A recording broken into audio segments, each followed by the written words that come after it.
Assalamualaikum warahmatullahi wabarakatuh. Good afternoon, Mr. Endy. My name is Kayla Arisanti. You can call me Kayla. And today I'm going to give a presentation about carcasses and cuts for Indonesian food. So, beef consumers in Indonesia are generally more familiar with the term of traditional processed meat such as rendang, semur, rawon, compared to the other standard commercial cuts.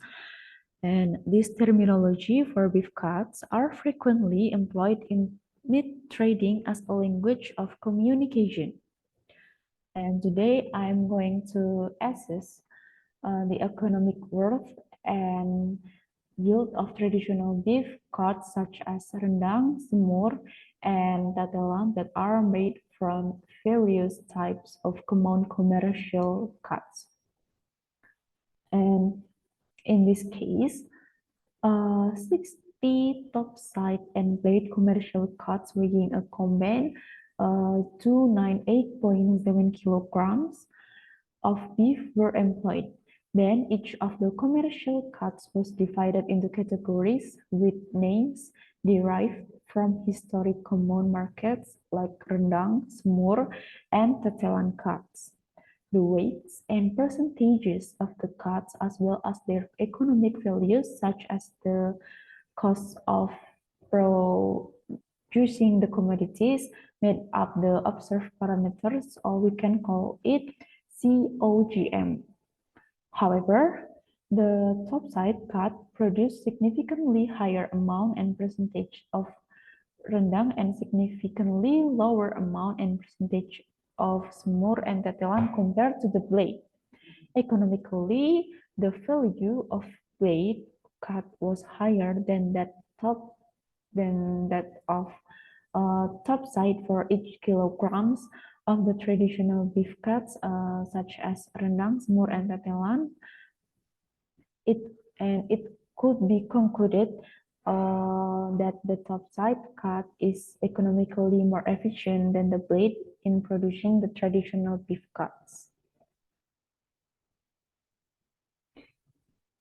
So now we are going to talk about the standard cuts of beef. So the standard cuts of beef for traditional markets are cuts that are commonly known in Indonesia, such as cuts of rendang, semur, rawon, and tetelan. Based on this, the public generally uses specific names to classify the types and prices of beef.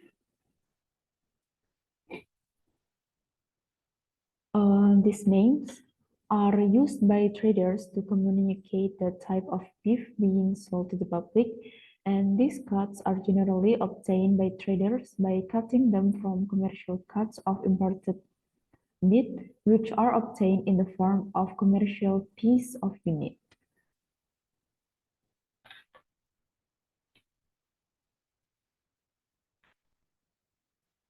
So each type of commercial cut is wrapped in cardboard and labeled with the identification of the type of commercial cut and other important information regarding the origin of the meat and others.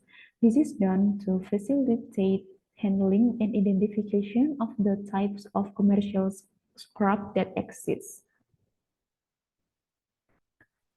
So, furthermore, the commercial cuts by the traders will be cut in smaller weights into pieces of rendang, stews, rawon, and tetelan. At the time of cutting, generally the meat with fat and connective tissue will be separated according to the criteria for the type of cut. These processes cause the weight of the meat to decrease from the initial weight of the commercial cut due to trimming and others.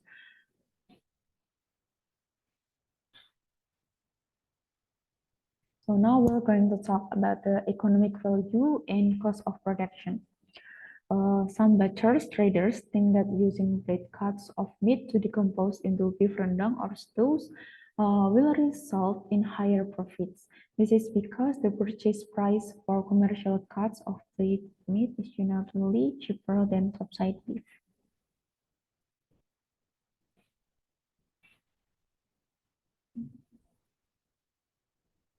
This is because the purchase price for commercial cuts of blade meat is generally cheaper than the topside beef. Blade and topside cuts are primal cuts with a different characteristic, where the topside cuts are thinner than the blade, which has implications for the selling price of each cut.